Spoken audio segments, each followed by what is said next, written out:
Hello, everyone. My name is Jeff Taylor, and I am a certified college funding specialist. Some of you may have seen me at the Michigan Money Summit with Murray Feldman from Fox 2 News, or perhaps you were in the audience when the Michigan Association of CPAs asked me to do a presentation on how do you pay students for college. Or perhaps you were a member of the Southfield Better Business Bureau when I shared various college planning strategies with them. Or maybe you heard me on 9:50 a.m. radio where they said I was Michigan's #1 college planner. That was very nice of them. Or perhaps you saw me on the Word Network online on being interviewed. Or maybe you saw me in the Detroit Free Press, or you participated in the seminar where I was one of the panelists where we talked about the $1 trillion student loan debt. Or perhaps at one of the Troy or West Bloomfield Rotary Club meetings. Or maybe you were a parent when I came to Southfield Public Schools as a part of a team, and their scholarships went up by $2 million. Or the state of Michigan, where I've been asked by various organizations associated with the state of Michigan to talk about solution-based college planning. Or maybe a church or a group or organization where I was invited to speak. Or maybe you saw me as part of the financial literacy campaign that Jesse Jackson has been associated with. As you can see, I've done a lot of things in the community and have a strong resume on helping families not only substantially reduce their cost of college, but positioning children for a full ride. And when parents have to pay, they learn how to design a zero net cost college plan.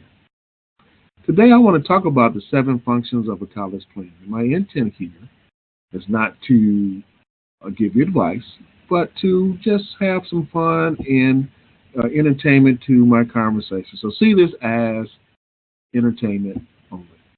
I'm going to talk about the 7 functions of a college plan. And one of the functions serves as twofold. So it may show 8, but it's really 7, or however you want to look at it.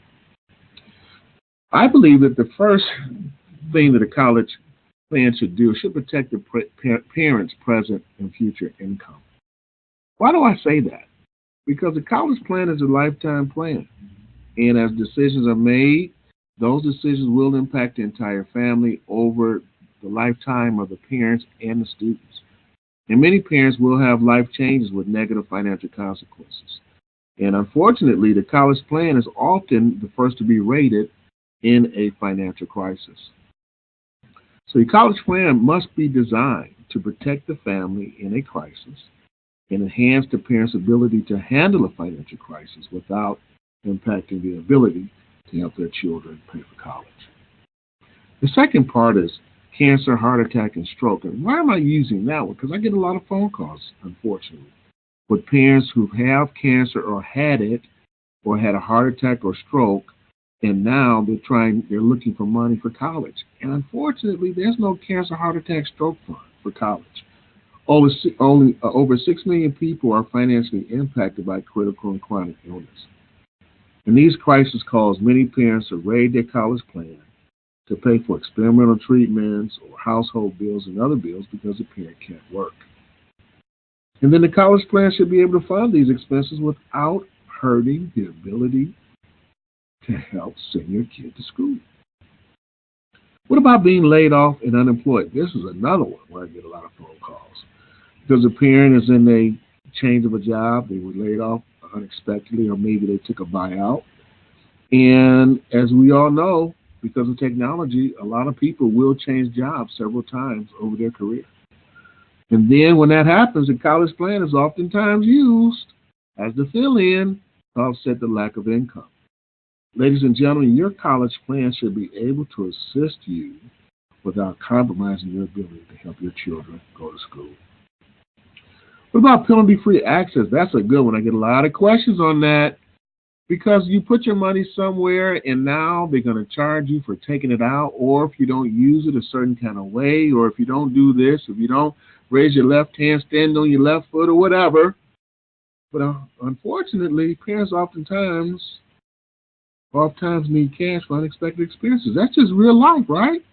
Your college plan should be able to provide penalty-free access to help you out in those times when you need 10 grand and you just didn't, you just, you need 10 grand. How about financial aid friendly? Well, guess what? Here's something that a lot of parents get caught up in. Because of the aid application process, it requires that you disclose specific assets and income. Well, schools use that information to determine funding, regardless of your income, by using the EFC, which is called the Expected Family Contribution, and other factors such as grades, test scores, and the internal needs of who? The school. The multiplication of those assets will influence the school's opinion. Certain assets will lead to a reduction or decline for funding without the knowledge of the family. So the school doesn't send you a report that says, hey, these assets are going to hurt you.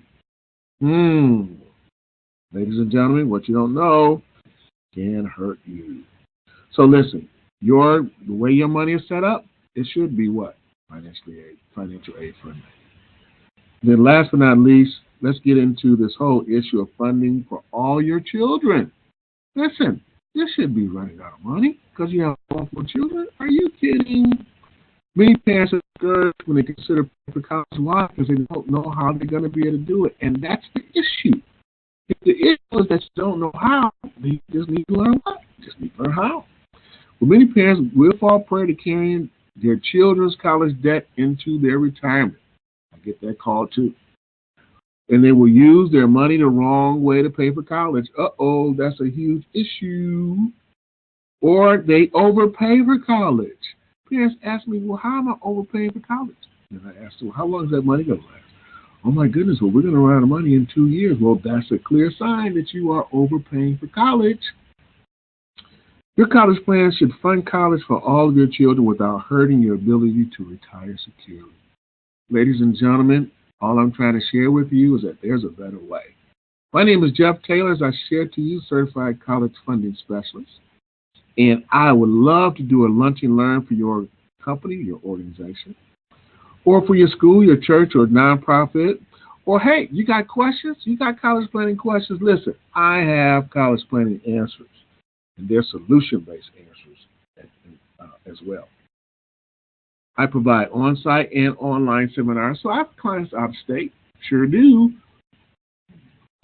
Listen, want to learn more about what I do? Go to payzeroforcollege.com or go to our College Funding Resources, LLC Facebook page and look at some of the posts and some of the videos, questions, and answers that I've done to give you some insight as to what it is that I teach, how the Pay Zero for College system works, and how you, ladies and gentlemen, can design a zero net cost college plan. Hey, listen, you can even feel free to call me at 248-230-9668.